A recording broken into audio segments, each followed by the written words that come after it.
Hello everyone. நான் உங்க கவிதா. இன்னைக்கு நம்ம என்ன பார்க்க போறோம் அப்படின்னா, டெக்ஸ்ட் ஃபார்மேட்டிங் பத்தி பார்க்க போறோம். ஓகேங்களா? HTML-ல. லாஸ்ட் கிளாஸ்ல நம்ம HTML-ல என்ன பார்த்தோம் அப்படின்னா, பேராகிராஃப் அண்ட் தென் ஹெட்டிங் பத்தி பார்த்தோம் இல்லைங்களா? ஸோ பேராகிராஃப் வந்து ஒரு 2 பேராகிராஃப்க்கு இடையில எப்படி ஒரு லைன் கேப் இருக்கும். அண்ட் தென் ஹெட்டிங்ல எத்தனை டைப்ஸ் ஆஃப் ஹெட்டிங் இருக்கு. ஃப்ரம் H1லேருந்து H6 வரைக்கும் ஹெட்டிங் இருக்கு அப்படின்னு சொல்லிட்டு நம்ம பார்த்தோம். கரெக்ட்டுங்களா? ஸோ இன்னைக்கு நம்ம பார்க்க போகிறது டெக்ஸ்ட் ஃபார்மேட்டிங். ஒரு டெக்ஸ்ட்டை நம்ம எப்படி வேணால் ஃபார்மேட் பண்ணலாம். அதை போல்ட் பண்ணலாம். அண்ட் தென் அண்டர்லைன் பண்ணி காமிக்கலாம். அதை தனியாக எம்ஃபசைஸ் பண்ணி காமிக்கலாம்.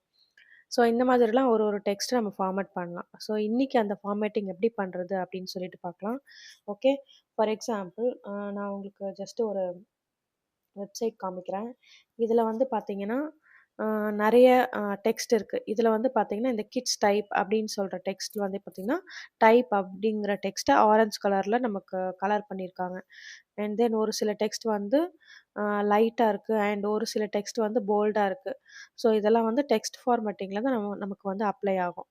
ஸோ இந்த டெக்ஸ்ட் ஃபார்மேட்டிங் நாம் எப்படி பண்ணுறது அப்படின்னு சொல்லிட்டு இன்றைக்கி பார்ப்போம். ஓகே.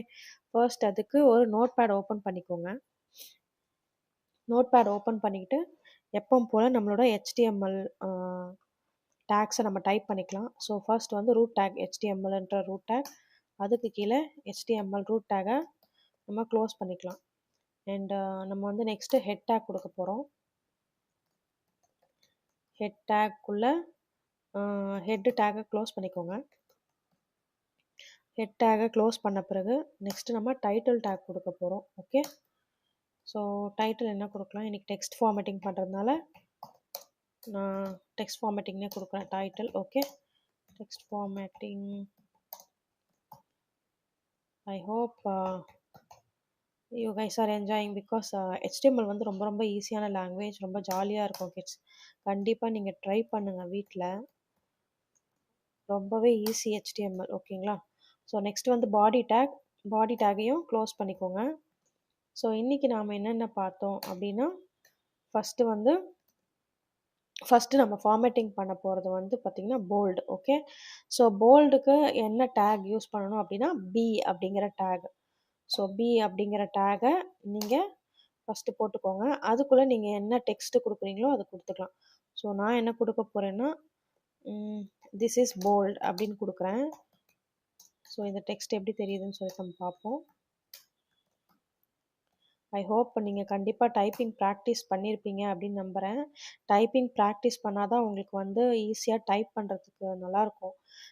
டைப்பிங் ப்ராக்டிஸ் பண்ணாமல் நம்ம வந்து கோட் பண்ணுறோம் அப்படின்னா கொஞ்சம் தேடுற மாதிரி இருக்கும். ஸோ கிட்ஸ் நீங்கள் என்ன பண்ணுங்கள், எதனா ஒரு டைப்பிங் கேமை வந்து எடுத்து ப்ராக்டிஸ் பண்ணுங்கள். டெய்லி ஒரு 10 மினிட்ஸ் ப்ராக்டிஸ் பண்ணிங்கன்னா கண்டிப்பாக உங்களுக்கு டைப்பிங் வந்து ஃபாஸ்ட்டாக இருக்கும். ஓகேங்களா? அண்ட் நெக்ஸ்ட் என்ன பார்க்க போகிறோம்னா, நம்ம இந்த டெக்ஸ்ட்டை போல்ட் பண்ணிட்டோம். நெக்ஸ்ட் வந்து ஒரு டெக்ஸ்ட்டை எம்ஃபசைஸ் பண்ணி பார்க்கலாம். லைக் இட்டாலிக் ஐங்கிற டேக்கையும் யூஸ் பண்ணலாம். இல்லை EM அப்படிங்கிற டேக்கையும் யூஸ் பண்ணலாம். ஸோ நான் இங்கே ஐங்கிற டேக்கை யூஸ் பண்ணுறேன். ஓகே.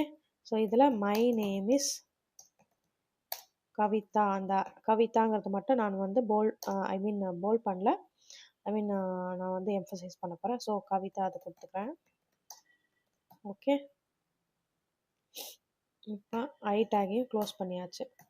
நெக்ஸ்ட் என்ன கொடுக்க போகிறோம் அப்படின்னா அண்டர்லைன் டேக். ஸோ நான் இந்த கவிதாவையே அண்டர்லைன் பண்ண போகிறேன். ஸோ நான் என்ன பண்ணுறேன், அதனால் இன்னொரு டேக்கு இந்த கவிதாவுக்கு நான் சேர்க்குறேன். ஸோ இது என்ன பண்ணுங்கள், க்ளோஸ் பண்ணிக்கோங்க. ஓகே. யூ டேக்கையும் நெக்ஸ்ட் வந்து ஹாரிசான்டல் டேக் இருந்துச்சு இல்லைங்களா? ஸோ ஹாரிசான்டல் டேக்னா என்னென்னா, ஒரு நமக்கு இடையில நம்ம எப்படி ஒரு லைன் கிழிப்போமோ அதே மாதிரி தான்.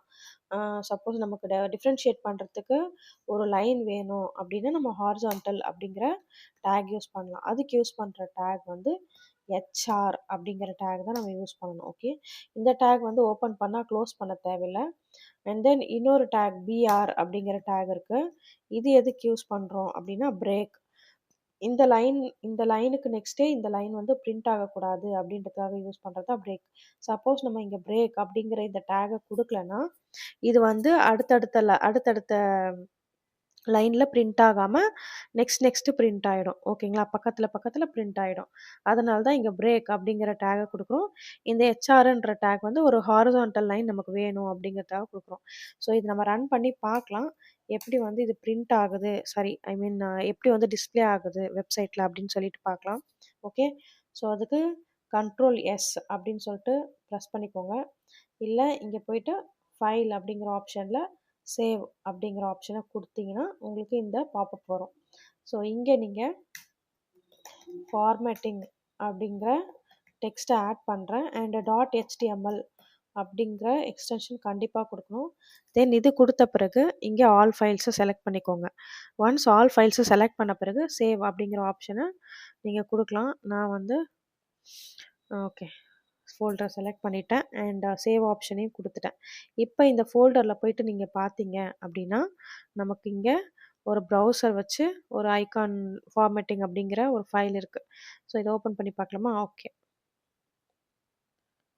ஓகே உங்களுக்கு தெரியுதான்னு தெரியல. இது வந்து text this is bold B அப்படின்னு சொல்லிட்டு கொடுத்துருக்கோம்.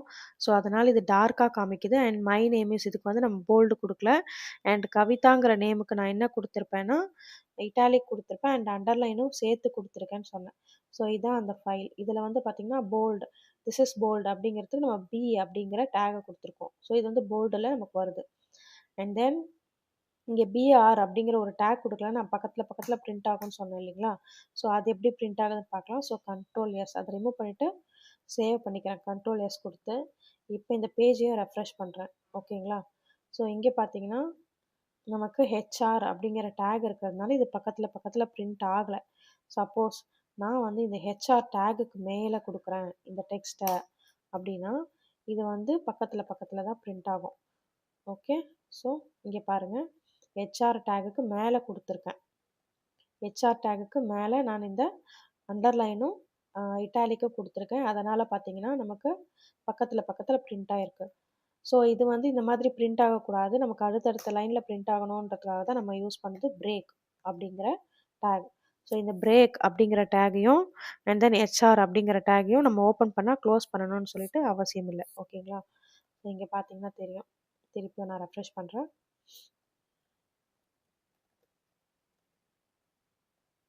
ஓகே. ஸோ நான் சேவ் பண்ணாமல் விட்டுட்டேன். அதனால் இதை வந்து ரெஃப்ரெஷ் பண்ணும்போது நமக்கு காமிக்கல. ஸோ நீங்களும் இந்த மிஸ்டேக் பண்ணிடாதீங்க. எப்போ நீங்கள் இதில் மாடிஃபை பண்ணினாலும் கண்டிப்பாக கண்ட்ரோல் எஸ் அப்படிங்கிற ஷார்ட்கட் கீ யூஸ் பண்ணி சேவ் பண்ணுங்கள். இல்லை ஃபைல் அப்படிங்கிற நீங்கள் எது மாடிஃபை பண்ணாலும் சப்போஸ் எது மாடிஃபை பண்ணாலும் ஃபார் எக்ஸாம்பிள் நான் இங்கே சும்மா ஏதோ ஒரு டைப் பண்ணியிருக்கேன். இங்கே சேவ் அப்படிங்கிற ஆப்ஷன் இருக்கும். அதை சேவ் பண்ணிக்கோங்க. ஓகேங்களா? அப்போ தான் நமக்கு வந்து டெக்ஸ்ட்டு சேவ் ஆகும். இல்லைன்னா நமக்கு இங்கே என்ன சேஞ்சஸ் பண்ணுறோமோ அது நம்ம ரெஃப்ரெஷ் பண்ணி பார்க்கும்போது ரிஃப்ளெக்ட் ஆகாது. அதனால தான் எப்போவுமே சேவ் பண்ணுங்கள் அப்படின்னு சொல்லிட்டு நான் சொல்கிறேன். I hope you might have enjoyed the video. So next வீடியோஸில் பார்க்கலாம் கிட்ஸ். ஓகே. கண்டிப்பாக இதை வீட்டில் ப்ராக்டிஸ் பண்ணி பாருங்கள். ரொம்ப ஈஸி அண்ட் இன்ட்ரெஸ்டிங்காக இருக்கும். தேங்க்ஸ் ஃபார் வாட்சிங் and subscribe my channel. Thank you so much. Thank you. By.